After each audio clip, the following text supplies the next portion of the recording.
Γεια σας. Σήμερα θα σας διαβάσω ένα από τα βιβλία μου που λέγεται «Το φίδι το τρομερό». Λοιπόν, μια φορά και έναν καιρό ζούσε ένα φίδι τρομερό που δεν έχανε καιρό. Μόλις έβλεπε μια πόλη να τη φάει ήθελε όλη. Η εξοχή δεν του πηγαίνει και ούτε που καταλαβαίνει γιατί όταν στον αγρό ανοιγόταν ψα! Φταρνιζόταν και ξυνόταν.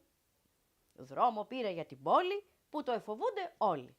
Μόνο η πόλη του πηγαίνει. Εκεί το φίδι ανεβαίνει, κατεβαίνει και όταν βαρεθεί, άντε πάλι από την αρχή. Με τα μάτια του τα πλάνα φόβιζε τα αεροπλάνα και με το άγριό του βλέμμα σταματούσε όλα τα τρένα.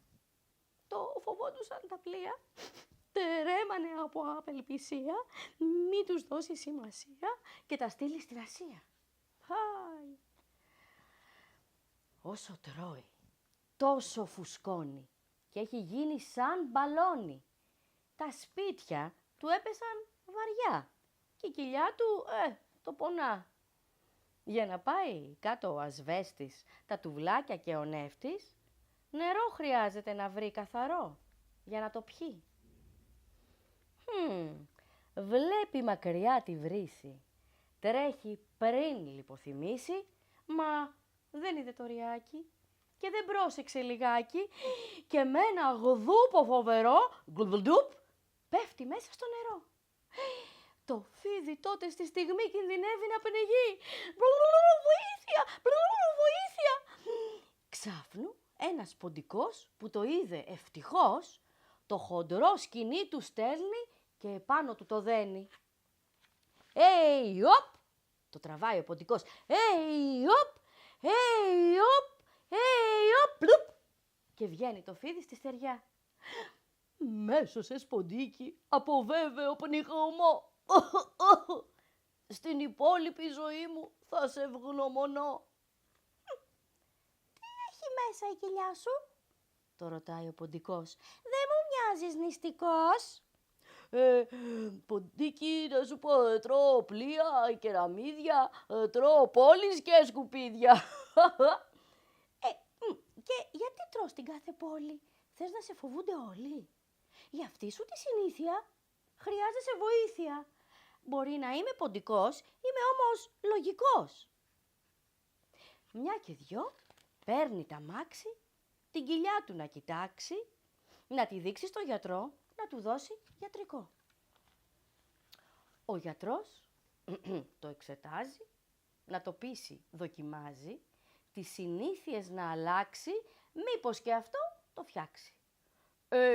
Φίδι, μην τα τρως άλλο τα σπίτια.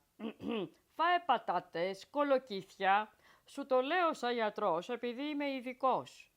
Πήγαινε και στο σχολείο, διάβασε κανένα βιβλίο. Το μυαλό σου άμα δουλέψεις θα μπορέσεις να χωνέψεις. Έτσι το φίδι πήγε μια βολτούλα και έβαλε σε μια σακούλα μερικά βιβλιαράκια που διαβάζουν τα παιδάκια.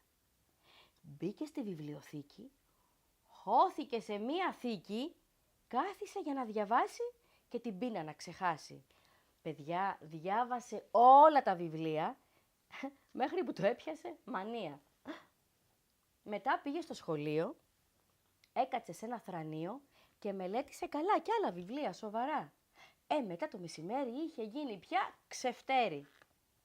Έτσι τώρα κάθεται, διαβάζει και η κοιλιά δεν το πειράζει και μαζί του ο ποντικός φίλος του αδελφικός.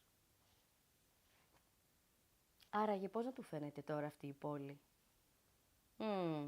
Όμορφη του φαίνεται όλη, γιατί έχει πια διαβάσει και η ψυχή του έχει χορτάσει. Αυτά με το φίδι το τρομερό.